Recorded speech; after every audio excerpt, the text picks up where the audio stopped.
Hello and welcome back to my channel. I'm on my allotment today to give you a quick plot tour, but I thought I'd start at the pond area. Now the pond area's had quite a bit of work this month. I've managed to straighten the edge to the path, so that's finished. I also wanted to add a more gradual incline to the pond so that if anything fell in, like an hedgehog or a small animal or an insect, they had an area that they could get out. So I've added the gradual incline now, and because that's finished, I've been able to cut the pond liner down to size, and I'm so pleased that's finished. It's only been waiting around about a year. I've also planted out some more plants. I sowed some seedlings, sowed some seeds back in October, and they've been happily growing in the greenhouse all year. They've been ready to go out since about late February, early March. So they're finally in situ, and I've got things like Brisa maxima, Amnimagus, and Aurelia grandiflora. I just can't wait to see what this looks like when it's finished. I do have a few more things at home waiting to go into this area, but they have to wait until after the last frost date. Now we're in Yorkshire, so our last frost date is around about mid-May, so I've got 2 or 3 more weeks yet before I can plant those out. But I'm really excited to see what this will look like in summer. I think it's going to look just beautiful with all the flowers, and I've got my fingers crossed that this year we spot some frogs or some newts in the pond. So I've been waiting so long to have frogs in my pond, so fingers crossed.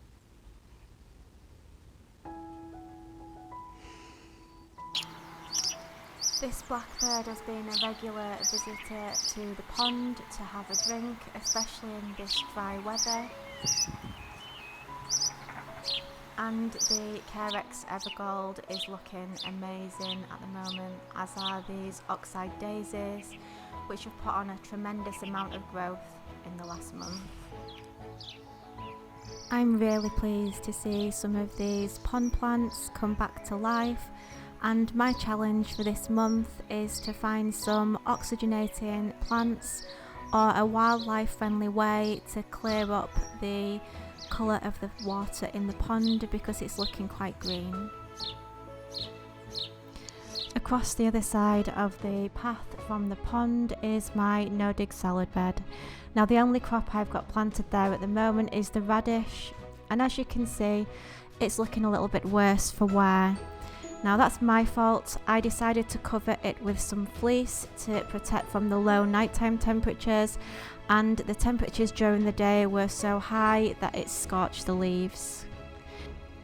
Now radishes are fairly hardy, so they probably didn't need any extra protection in the first place. These are multi-sown radish. I sowed them back in February into modules, and I sowed 5 seeds per module and then planted them out in their little clumps. My plan is to harvest 2 to 3 radishes per module, leaving 1 to 2 radishes in the ground, and then I'm going to let those radishes go to seed.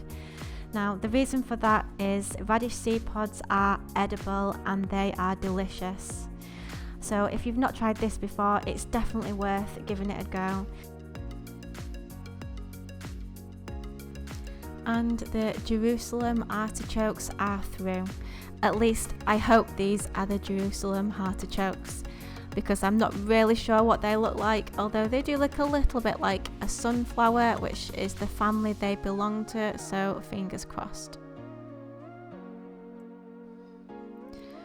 And the fruit trees on Orchard Row have all started to bud or have blossom, which is amazing, because after being stood in so much water after they were planted as bare root trees sort of early winter, I really didn't think they were going to make it, so I am just so pleased to see that they are still with us at the moment, and the blossom is just beautiful.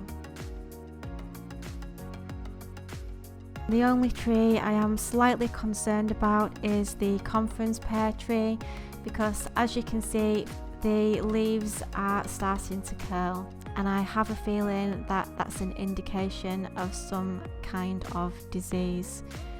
I'm not sure.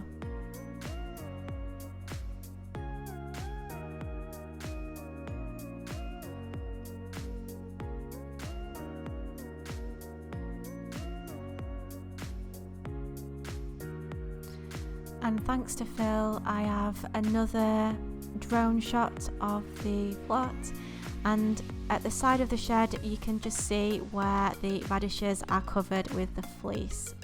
That was a mistake.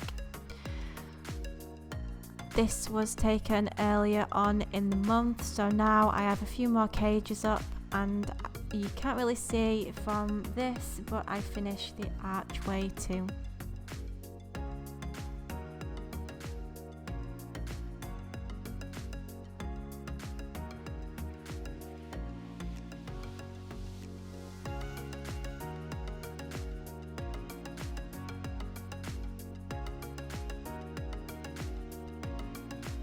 Moving on to the beds at the top of the plot, I've planted out my broad beans here. Now if we take a closer look at the broad beans, they look quite healthy, but they have some slight damage out of the fresh new growth, and that is the work of the pea and bean weevil. Now sometimes the damage can be so bad they can kill young seedlings. I'm hoping these are robust enough to survive. Only time will tell, we will see.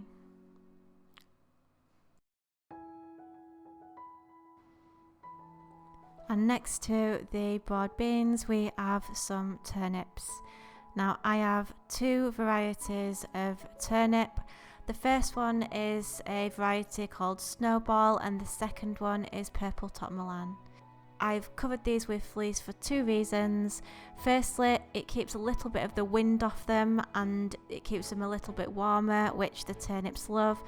And secondly, the birds love young brassica leaves, so it will stop the birds nibbling the leaves while they get a little bit more established.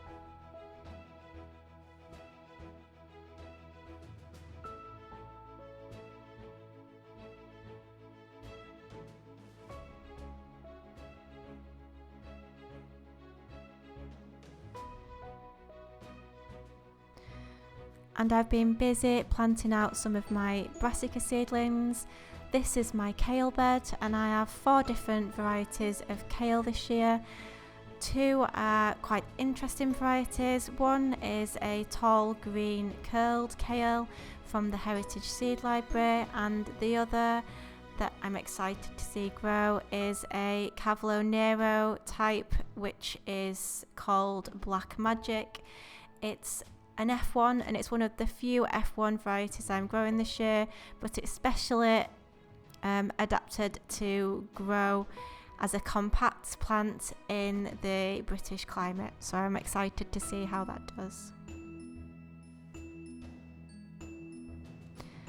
I've also got 3 rows of parsnips in a small parsnip bed, and I've been busy planting my potatoes. You can see me here adding some bloodfish and bone to the trench where I'll be planting my potatoes, and I also add some potash, which is from a little garden bonfire that we had, and I've sifted the ash from the remnants and I'm adding a little bit of that to the soil too.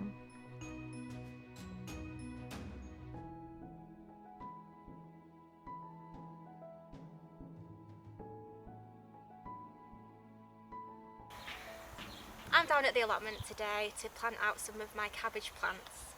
Now this is a variety called Silsden Bomb White, and the reason I chose this variety from the Heritage Seed Library is because it originated here in Yorkshire.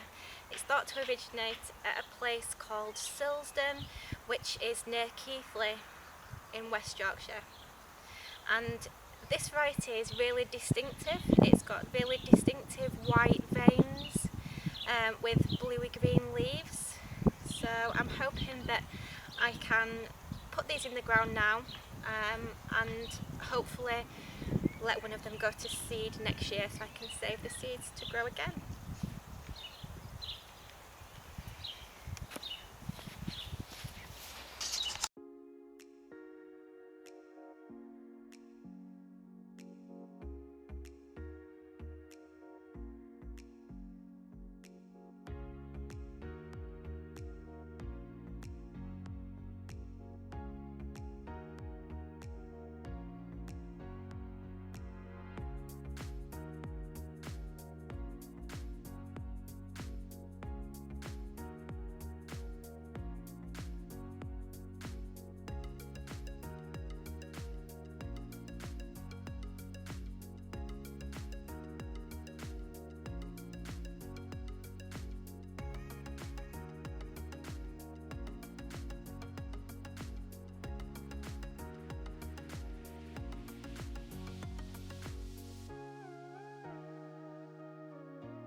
And I'm running out of nets down at the allotment, so I had to take the nets off this mange too to cover the cabbages.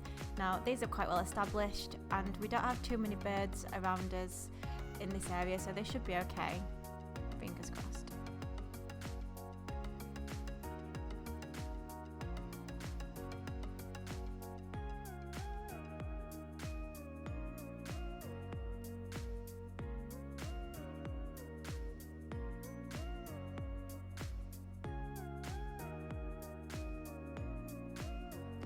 And you can just about see the two different methods I'm using to put the nets over the brassica beds.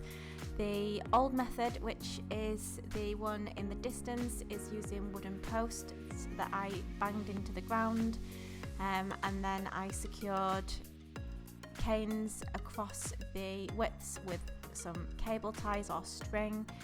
But the new method, which I've just started using this year and is so much easier, is using these shepherd's crooks and tying the canes across the shepherd's crooks, if that makes sense. So these are the cabbages in place with most of the cage built.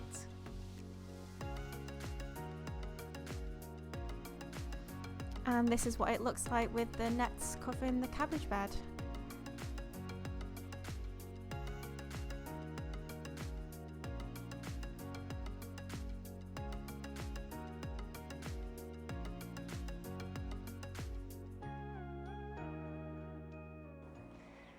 And another change for this month is these archways are finally up.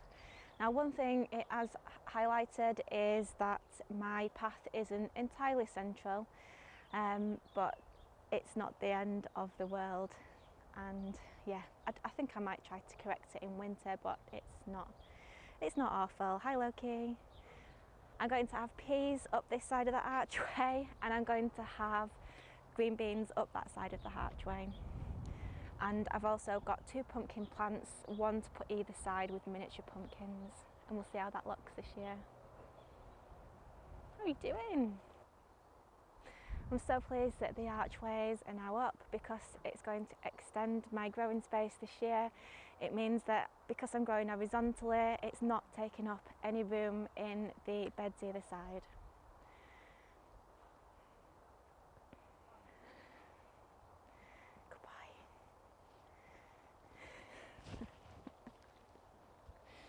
Good, yeah. This is the Reuben blackberry bush, and it's not had the greatest start. It's really not enjoyed the frosts and the dry weather, but it's looking alive, so there's hope for it yet. These are the broccoli, the purple sprouting broccoli. I have 2 varieties. one that should be ready towards the end of this year and one that will be ready in about April next year. And at the very back of this bed there are 2 of the tree cabbages.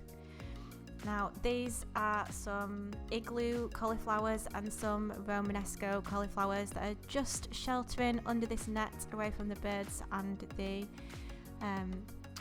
cabbage whites, and also I've got some spring onions that are ready to plant out too.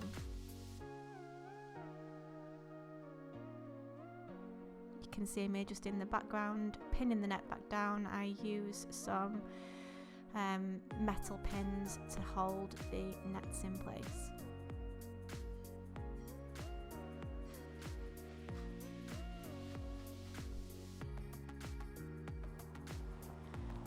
Now this is the beetroot bed, and behind the beetroot is some potatoes.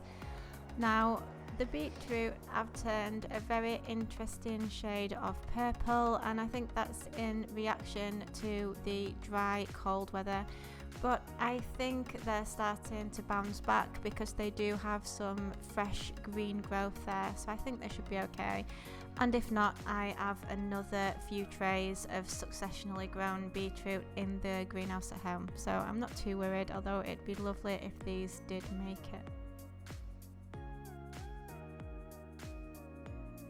And these are my onions in my onion bed, and they've not been too fond of the dry weather either. They're yellowing at the tips, and I don't think they're particularly happy. They'll be really happy for some rain. And if you look really closely, you can spot my nemesis on this allotment, mare's tail. The allotment is absolutely covered with it, and my battle plan is to keep honing it down wherever I see it. Now this is the cage of kohlrabi. There's kohlrabi at the front, there's some spring cabbages behind the kohlrabi, and then right at the back there is some calabrese. So again, a good mix of brassicas. And this is the mange too. You saw me taking the nets off. That actually was a few days ago now, and they're still fine, so fingers crossed they should be okay.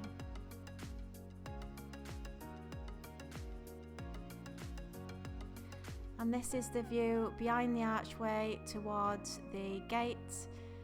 There's my strawberry beds you can see, and beyond them the raspberries and the fruit bushes. The strawberries are actually starting to get flowers on them now, which is brilliant, but if we get any frost, the frost will turn the insides of the flowers black and they won't produce any fruit.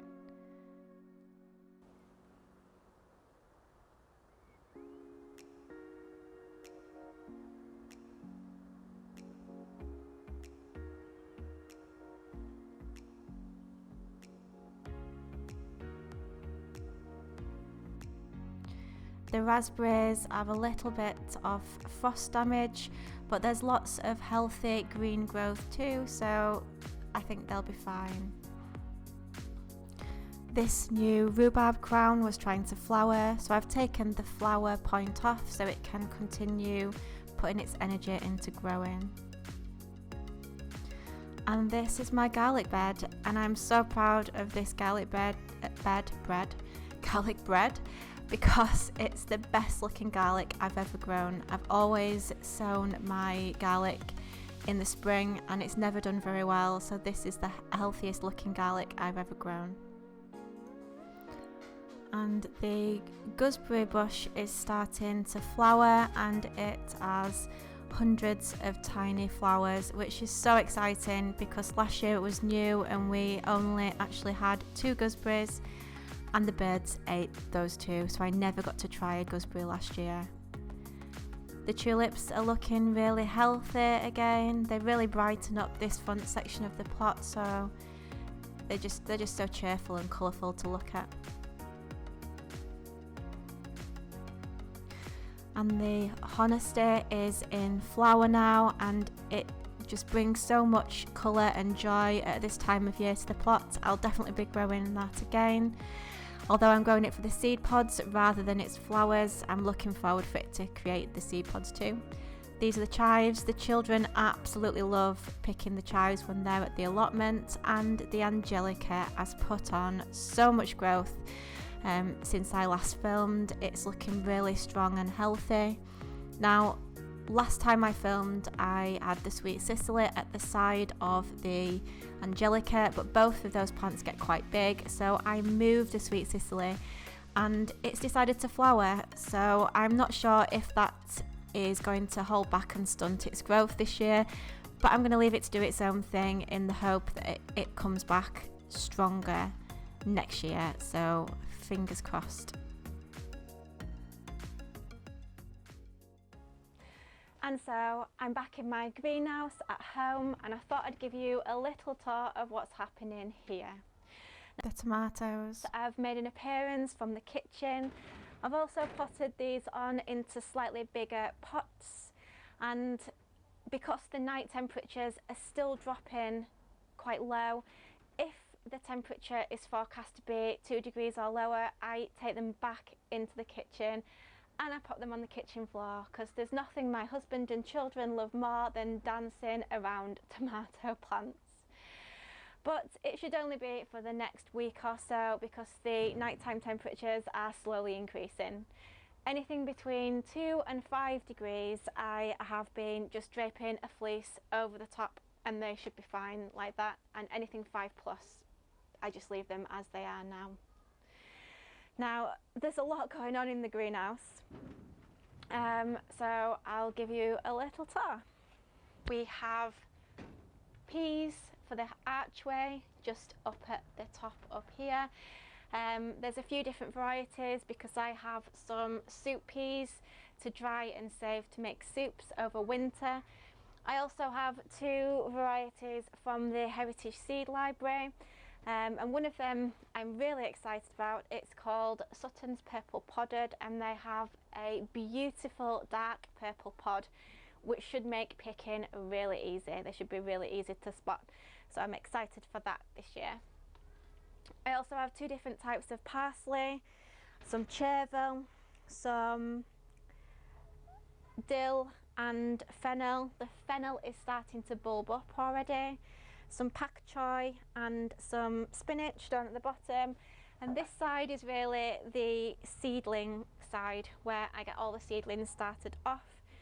And what I have been doing is starting everything off in these 6-cell compartments and putting 1 variety of seed per compartment, and then when they're ready I prick them out into these 9 or 12 cell trays. Now there is some exceptions to this rule. These are actually nasturtiums which I've sowed individually straight to these 12 cell trays because nasturtium seedlings are quite big. My dog's going to join me. Hi Loki.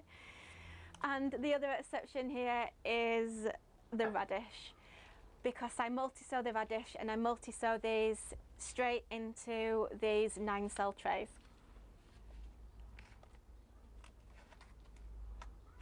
Now there's lots and lots going on at this side of the greenhouse. There's lots of flowers more than anything else. These aren't all for me. I will be giving some to charity, I'll be giving some to friends, and I'll be keeping some for the allotment. Down here we have some tree cabbage, and we have here something really interesting. It's not going so well. Nearly everything else I've sown has germinated. I have a tray down here of Penstemon Seedlings, which I am growing for a friend at the allotment who really wanted to try some Penstemons this year. Now, only 1 has germinated so far, and I'm not even convinced it's an actual Penstemon seedling. So I'm going to leave these a little bit longer. They could just take a while more to germinate. Only time will tell, but we will see.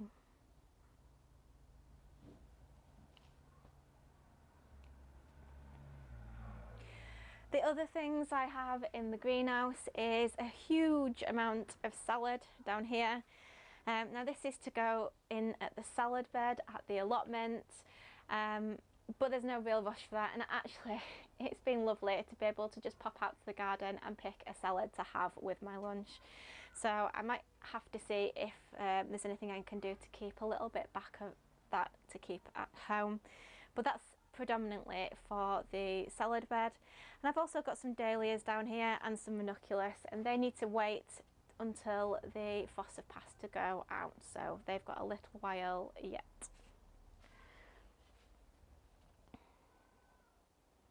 So yeah, there's a lot going on in the greenhouse.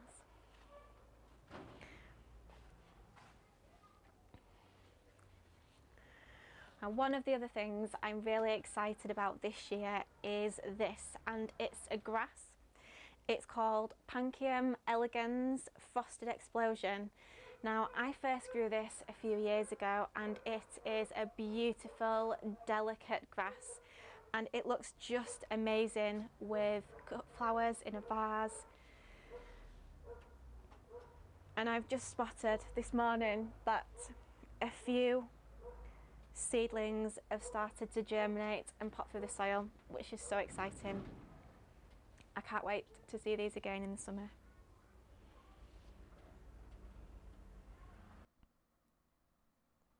So this is just to show you how I water most of my seedlings, not all of them, but mostly I try to water from the bottom. So I have this tray of water in my greenhouse, which keeps the humidity levels in there up too. And when the seedlings need watering, I just pop them in the water for about 20 minutes and I can leave and do something else in the meantime. I can tell when they have enough water because the weight of the tray changes and also the colour of the compost. So these are the tomatoes. They really needed to be potted on because, as you can see, some of them are starting to develop some flowers, which is really exciting. The promise of what's to come in a few months. And this is some of my celery and celeriac. These are my Cerinthe seedlings. And these are my brassicas, the last of my brassicas, the Brussels sprouts, along with some borage and chamomile. And this is some red vein sorrel.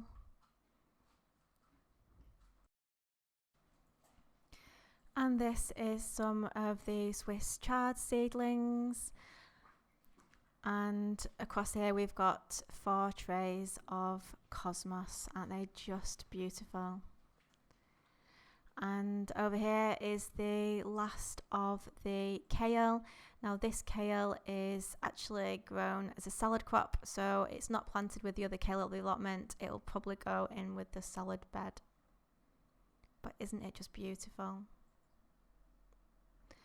And this is the Austrian tree cabbage from Real Seeds.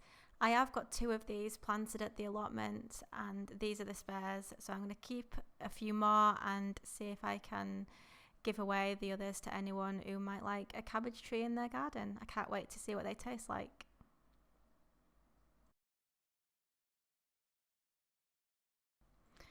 Down here we have some spinach, 2 different types, Lazio F1 and I think the other one's Medina. They're ready to go out at the allotment. And this is the flat leaf parsley.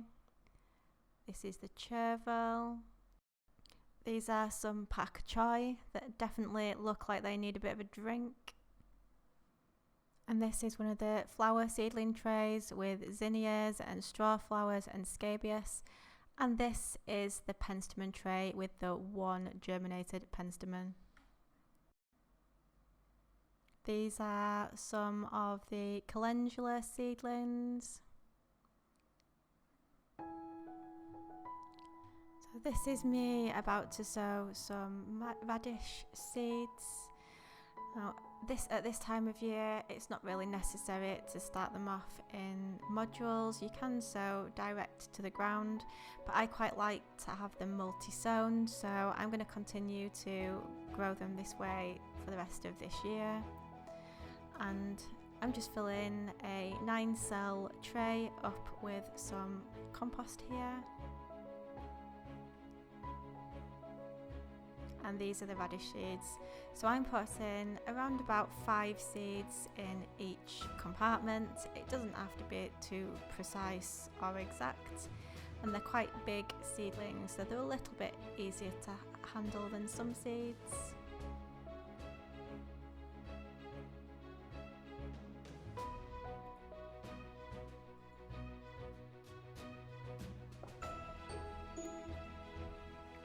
I use milk bottles, old milk bottles for my labels for all my plants.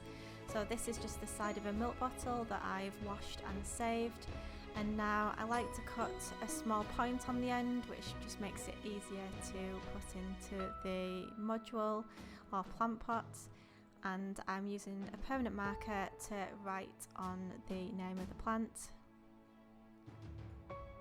It just means I can then recycle this at the end of the year.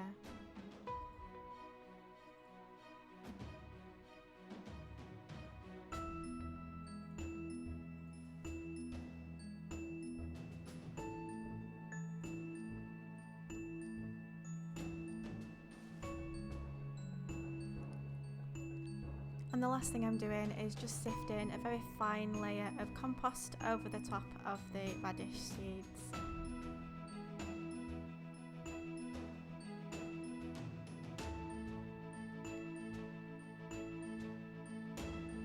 Give the compost a little bit of a firm down here, just to make sure the seeds are in good contact with the soil.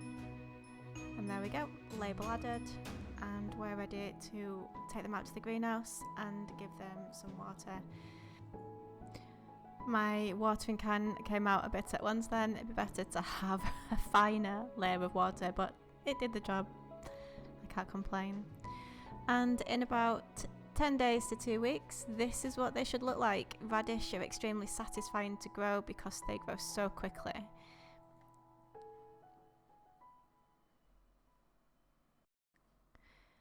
And these are our pepper plants. Now, they're still in my bedroom. They are loving the conditions in our bedroom because they get quite a lot of light and it's quite warm up there. So they're absolutely thriving. They will be moved out to the greenhouse, but probably not for another few weeks until there's more space and after the frost dates have passed. Yeah, we've got some really quite big, strong and healthy plants. I'm really pleased.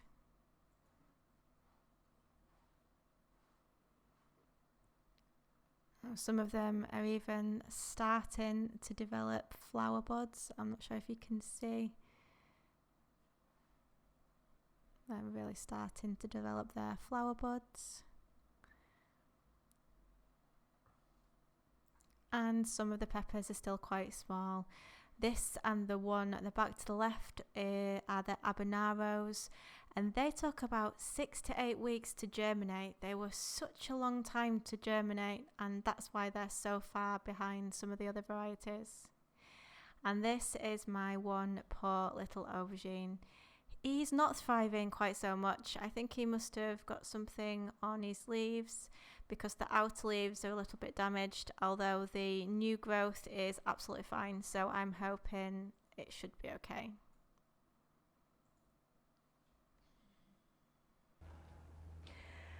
And that's it for this month's plot tour.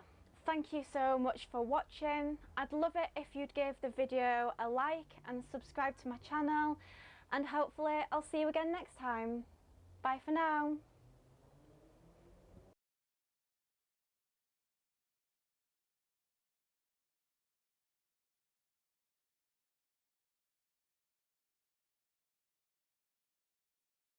It's been so dry. If I'd have grassed it at the moment, I'd have had to be watering every couple of days, and I haven't got time. Loki, come here, come on. No, you stay here, okay? Goodbye, well done, well done. Goodbye. Goodbye.